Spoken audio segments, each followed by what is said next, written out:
Olá, tudo bem? Bem, não sei se é para você manhã, tarde ou noite, porque a tecnologia faz isso com a gente, né? Permite que a gente se encontre no melhor horário para vocês. Então, um bom dia, uma boa tarde, uma boa noite, que esse seja um momento de reflexão importante para nós, de grande conhecimento, de grande valia. O Lar Espírita Luz e Amor encontrou uma maneira da gente continuar com as palestras e continuar com os atendimentos.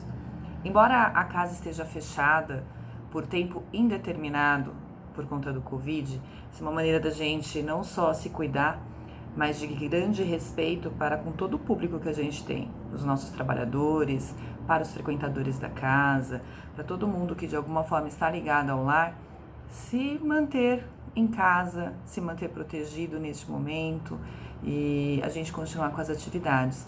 A gente deixou disponível lá no Lela o atendimento via e-mail, orientações, encaminhamentos e atendimentos espirituais podem ser passados para o e-mail espiritual@lela.org.br.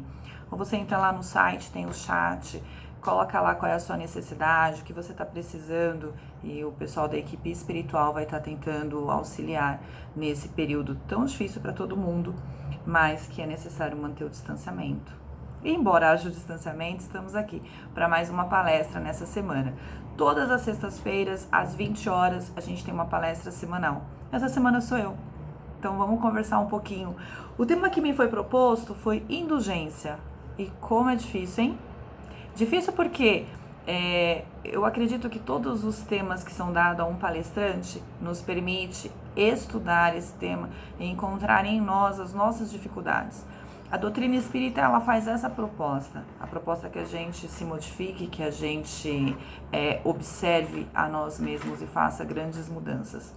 E não são mudanças faladas apenas pelo que a gente aprende, mas acima de tudo mudanças que a gente incorpore na nossa rotina, nas nossas atitudes, nas nossas ações. E o tema dessa semana é indulgência. Que o Mestre Jesus nos abençoe, nos oriente, para que a nossa mente esteja aberta e a compreensão venha de acordo à necessidade de cada coração. Bem, falar de indulgência, a gente precisa lembrar que a indulgência já foi vendida, né? É muito estranho dizer isso, mas muito verdade. A igreja, há muito tempo atrás, anos, séculos atrás, vendia a indulgência, que seria o pagamento, né? Seria um pedacinho do céu, seria pagar, né, para que os seus pecados de alguma maneira fossem perdoados, fossem apagados. Então, entende-se indulgência sempre, indulgências dos meus pecados, indulgência das minhas falhas. E qual é o conceito que a gente vai estar falando de indulgência? Uma vez que ele está no Evangelho segundo o Espiritismo, no capítulo 10, onde fala de bem-aventurado os misericordiosos, onde a gente vai estudar sobre perdão das ofensas.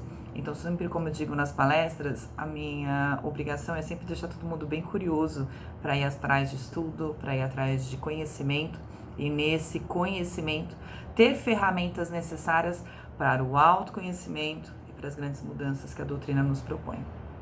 O grande modelo Cristo. Então, indulgência é a gente não só perdoar, porque não é uma questão de perdão nesse momento, mas é uma questão da gente ver a falha do outro e ser misericordioso em não sair comentando, propagando, defamando de alguma maneira. Isso é ser indulgente, é a gente respeitar o processo de evolução de cada um no seu tempo. E isso é muito difícil para nós. Não sei para vocês, mas para mim é mega difícil. Eu falo que é difícil ser indulgente porque, assim, muitas vezes essa característica de caridade, ela ainda é um pouco ausente na gente por quantidade de medos e pela nossa vaidade enorme em muitas situações. Pode me dizer assim, como assim, Sandra, vaidade em ser indulgente? Sim, olhar para o outro e deixar de ver as mazelas do outro para destacar os pontos positivos que esse outro tem, é muitas vezes apagar um pouco de nós para falar do bem que há no outro.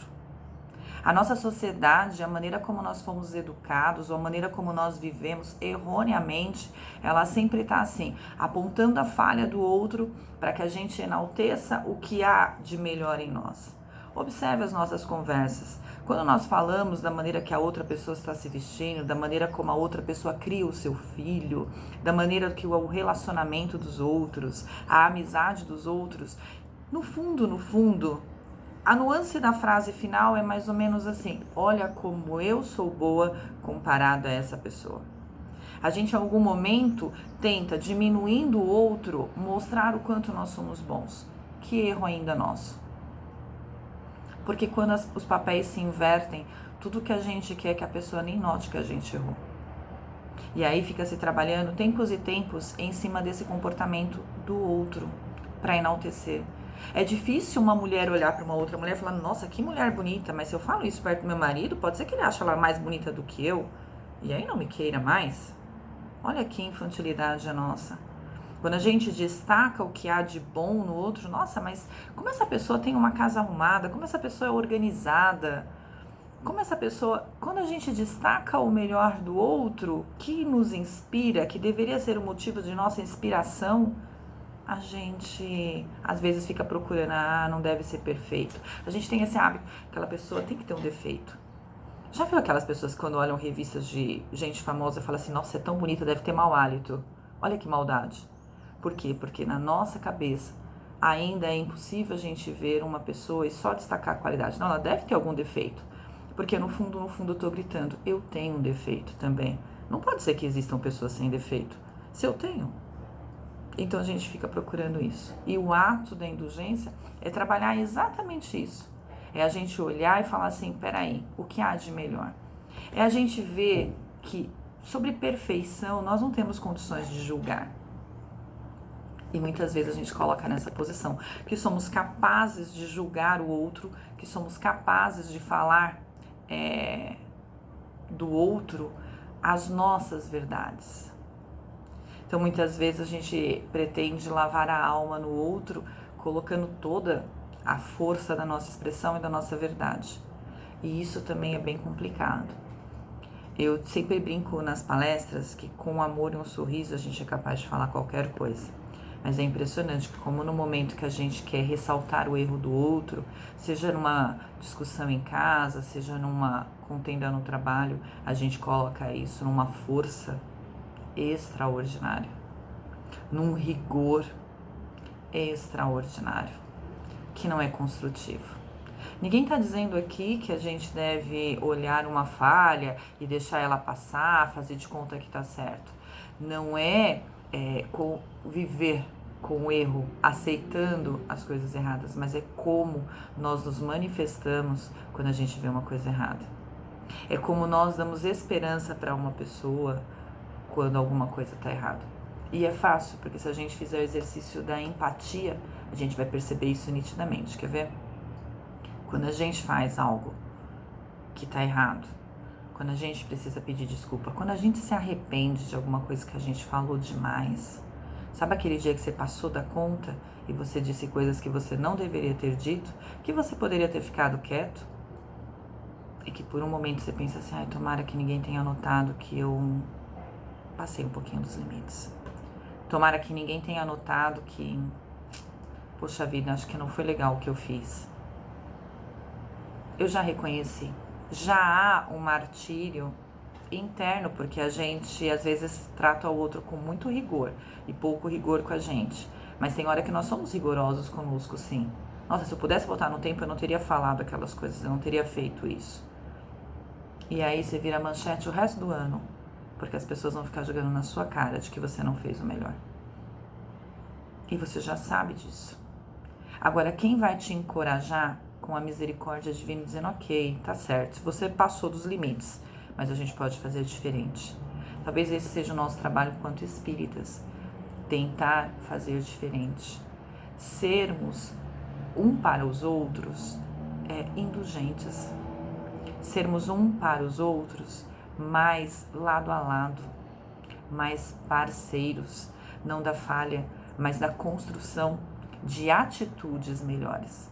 Porque não adianta a gente falar, e isso eu sempre comento, se a gente não tem condições de agir com bondade, falar com bondade, e fazer com que as pessoas se inspirem a ser melhores e não piores. E não continuar naquilo como se estivessem sendo excluídas, porque nós muitas vezes excluímos as pessoas. E aí eu vi uma colocação de uma palestrante uma vez, dizendo assim, imagina se Jesus falasse assim, porque Jesus nos ama independente. O amor de Cristo para conosco é incondicional. O exemplo que nós buscamos é o exemplo de Cristo. Amar incondicionalmente. Amar sobre todas as possibilidades. E isso não é ser a favor das coisas erradas que um ou outro faz. É reconhecer que há falhas nessa pessoa e nós estamos nos construindo, que nós temos oportunidades diárias de fazer coisas melhores, de sermos melhores, de termos atitudes melhores. Que em nenhum momento a gente precisa diminuir o outro como se fosse uma escada para mostrar o quão bom nós somos. Porque nós também sabemos que não somos tão bons assim. Dentro de cada um de nós sabemos exatamente onde a gente precisa melhorar. Onde nós precisamos melhorar nas relações, porque conviver é muito difícil. Em época de pandemia, esse está sendo o nosso grande desafio, conviver com as diferenças, conviver apesar de todas as situações. Como isso ainda é difícil para nós. Então, construir tudo isso. Então, se Cristo nos ama incondicionalmente, nos abraça como irmãos, imagina se ele falasse assim, olha, para continuar a caminhada, esse outro irmão que você tem problema, né? Ou que nós em algum momento temos algum problema, ele vai caminhar lado a lado, abraçar-se ele, falar, se você quer me seguir, vem aqui do outro lado, lado a lado com o seu irmão. Talvez o nosso orgulho, a nossa vaidade nos colocaria assim, meio do tipo, eu vou ter que caminhar lado a lado com essa pessoa que eu não gosto. E o fato da gente não ter esse amor todo nos dá o direito de sermos tão rigorosos com o outro. Ser indulgente é como se a gente pudesse ser advogado, né, dos nossos filhos, daqueles que amamos. É impressionante, né? Quando alguém faz alguma coisa muito errada, mas a gente sempre fica destacando como bons advogados o lado bom das coisas. Não, essa pessoa é assim, mas olha, em compensação, ela tem isso de bom. E se a gente fizesse isso com todo mundo e não só com aqueles que a gente quer bem? Acho legal quando eu tenho vários exemplos na mente, né? Eu lembro de uma vez de uma mãe, numa aula de mocidade, que aí ela falou toda empolgada pra mim, assim, tipo, meu filho não veio pra aula hoje, ele ficou dormindo até mais tarde, ele não quis levantar cedo. Mas em compensação, você sabe, né, até deixei, ele trabalhou a semana toda, ele é um menino tão bom e não sei o quê. Ela colocou várias coisas que eram positivas, porque era o filho dela. E se fosse o amiguinho da sala que não veio porque ficou dormindo, será que teria a mesma postura? Eu acho que sim, pela pessoa que eu conheço. Mas essa é a pergunta que a gente faz pra gente mesmo. Nós somos indulgentes com todo mundo? Os nossos amigos nós defendemos com uma força sensacional. Aquelas pessoas que já pisaram na bola com a gente, não que a gente guarde mágoa, longe de nós. Mas muitas vezes, na oportunidade, a gente dá uma alfinetada. Isso não é ser nada caridoso e indulgente. Porque se a gente for olhar as características lá do homem de bem, se a gente for olhar as características do verdadeiro cristão, o amor que Jesus nos falou é fazer o bem a todas as pessoas, ser indulgente com as falhas alheias e perdoar as falhas dos outros. Porque quando a gente exercita a indulgência, não tem como eu não pensar em algum momento, e se nós estamos aqui num processo reencarnatório, que essa bagagem que eu trago de conhecimento, ou essa história que eu tenho, ela tem a ver, sim, com o meu passado, com tudo aquilo que eu construí para ser quem eu sou hoje. Nós somos uma construção diária do que nós estamos mudando e do que nós estamos vivendo. Quando nós apontamos a falha do outro, ou quando nós nos colocamos numa posição de julgadores pesados e severos com o nosso irmão, quando nós nos colocamos numa posição que nós somos juízes do que é certo e do que é errado na vida do outro, e pior, quando a gente fala assim, não, esse caminho você não vai ter, porque eu não vou permitir, porque isso é errado, a gente deixar com que cada pessoa faça a sua construção da sua vida. Nós podemos ter histórias parecidas, mas não iguais. o mapa de mundo de cada um de nós, a nossa personalidade, o que nós criamos até agora, faz com que cada pessoa, diante de uma dificuldade, tenha uma atitude, e essa atitude precisa ser respeitada, essa escolha precisa ser respeitada. Não trata-se apenas de livre-arbítrio, mas se trata do mapa do mundo que a pessoa tem.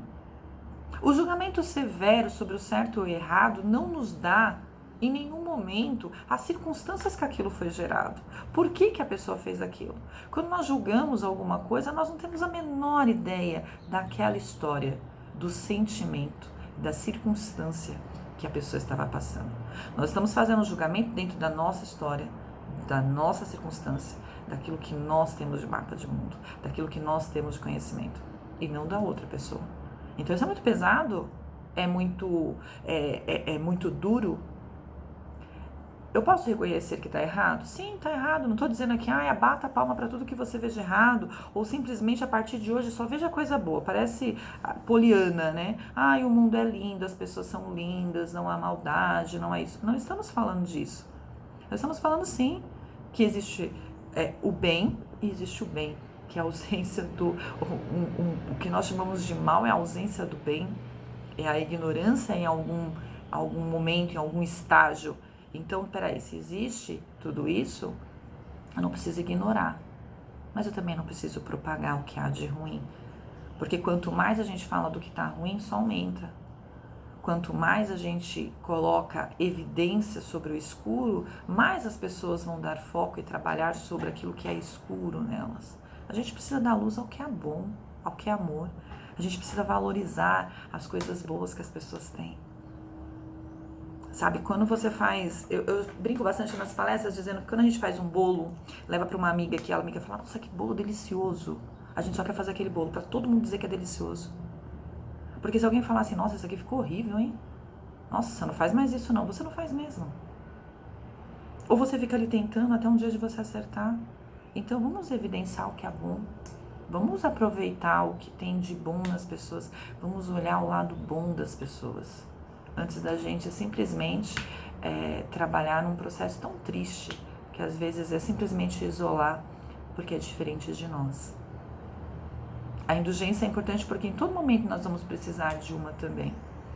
Numa fala infeliz, numa colocação infeliz, num entendimento, né? Quis dizer algo e disse algo diferente. E aí a gente não consegue muito voltar no tempo para consertar as coisas. Mas a indulgência nos dá força para não desistir. Quando a gente pega tão pesado com as pessoas e se coloca em posição de ficar defamando, né, sermos os donos da verdade, eu tenho mais a dizer. Donos da verdade são muito chatos. Me desculpem. Mas vamos parar para pensar. Aquela pessoa que sabe de tudo, que tem razão para tudo, que tem opinião para tudo, que tudo que você faz não tá certo porque ela já viveu. Você vai contar uma coisa, ela não quer te ouvir. Ela quer falar dela. E ela vai falando. Você fala, nossa, eu vou até sair de perto dessa pessoa. Uma pessoa que te inspira, aí você fala, nossa, eu tentei. Tá vendo? Você vive tentando que você não consegue. Pessoas que nos colocam para baixo. Pessoas que parece que tá fazendo da nossa cabeça um degrau para subir. São pessoas que no fundo, a gente, por lei de atração e de afinidade, a gente vai se distanciando aos poucos. Não é nem assim, é afinidade total, que você fala, nossa, não tenho condições. Pessoas que nos colocam pra cima, sabe aquela pessoa super alto astral, que você chega, às vezes você tem um problema, ela te escuta, ela te entende. Em nenhum momento ela fala, não, isso não é grande problema não. Não, ela entende que é um grande problema. Mas ela te dá força e fala assim, olha, tudo bem, se você já reconheceu tudo até aqui, vamos fazer diferente a partir de agora? Vamos tentar fazer diferente? Eu tenho certeza que você pode. Poxa, Deus é extremamente misericordioso, a lei da ação e reação é verdadeira sim, mas você pode construir dias melhores hoje. Não esquece isso. Quem enche o teu peito de esperança é o tipo de pessoa que todas as vezes você quer conversar. Não só porque você tem problema, mas porque a gente sai de uma comunicação limpa, rica, amorosa, compreensiva, bondosa. E é disso que a sociedade precisa, é disso que a gente precisa, é disso que o mundo precisa, de votos e de pessoas que ouçam. E que aquilo que não entenda não precisa ter resposta, mas que tem ouvidos, que tem o silenciar. Como é difícil a gente aprender a silenciar, né? Ainda mais em épocas de redes sociais, vamos combinar, né? Épocas de rede social, todo mundo tem opinião, todo mundo quer dar opinião de tudo, todo mundo é juiz. Bem, um país que mudou o técnico, todo mundo já consegue ter uma opinião sobre o técnico, sobre o time, sobre a melhor jogada. Eu falo que quando a gente sair dessa situação de pandemia, haverá vários estudiosos avaliando as coisas certas e erradas que a gente fez nesse período. Mas o mais difícil é viver cada dia e tomar a decisão com sangue quente. É isso que eu falo. É o mais difícil. O mais difícil é a gente se controlar no nosso momento de impulso, se conhecer o suficiente para falar, opa, aqui eu paro, aqui eu preciso silenciar, aqui eu preciso olhar. Se é pra gente ser severo em algum momento, que a gente seja severo com as nossas atitudes, que a gente faça uma avaliação fria sobre as nossas atitudes e detecte o que a gente precisa melhorar.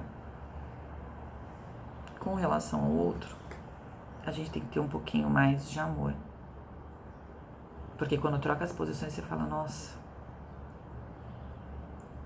eu só queria que esse dia, não tem um momento, a gente não já falou assim, eu só queria que esse dia não tivesse existido. Se eu pudesse arrancar essa página, eu arrancaria, só para ninguém ver isso. Se eu pudesse voltar no tempo, só que a gente não pode. Se as pessoas estiverem do nosso lado, mais indulgentes, né, menos julgadoras, elas vão nos ajudar a utilizar esse dia que para nós não foi tão bom como uma oportunidade de aprendizado. O que esse dia te ensinou? O que a partir de hoje você fará diferente em todas as atitudes que você tiver? Então esse é o grande, eu falo que é o grande exercício, né? E ser indulgente, querer dar conselhos é muito bom, né? Ouvir e aconselhar positivamente. E se a gente não tem nada a dizer, é melhor a gente ser sincero.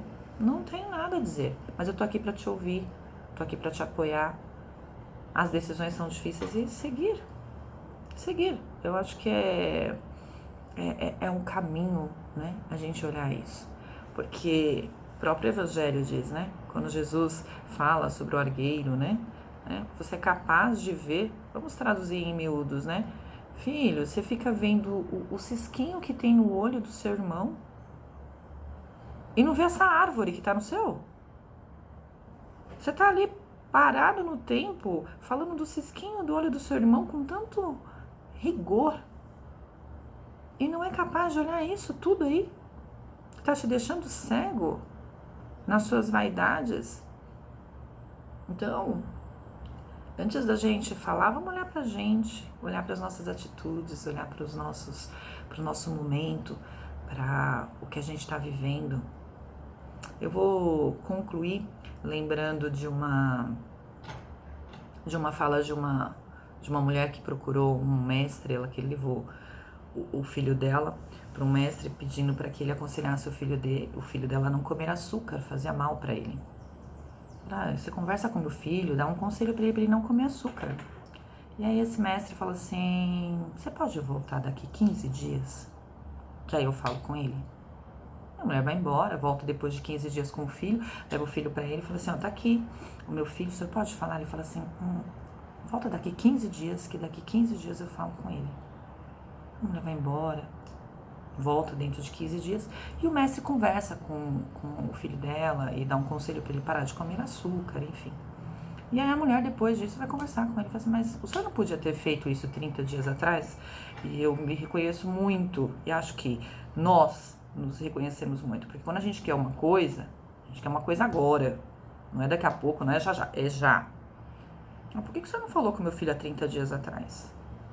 Eu não falei com seu filho há 30 dias atrás porque eu comi açúcar. Aí eu achei que 15 dias eu fosse conseguir parar. Como eu não consegui parar, eu pedi mais 15. Agora eu me vejo apto a falar. E acho que as coisas a gente deveria pensar um pouquinho por aí mesmo. Se nós não temos um repertório para falar sobre algo, para ter certas atitudes, não é só repertório, não, é atitude. Se eu não consigo ter uma atitude amorosa, eu não posso julgar quem não tem. Se eu não consigo ter uma atitude de perdão, eu não posso julgar, eu não posso falar de quem não tem. Então, se a gente partir dessa régua e, claro, dentro desse universo há tantas outras situações da individualidade que deve ser considerada,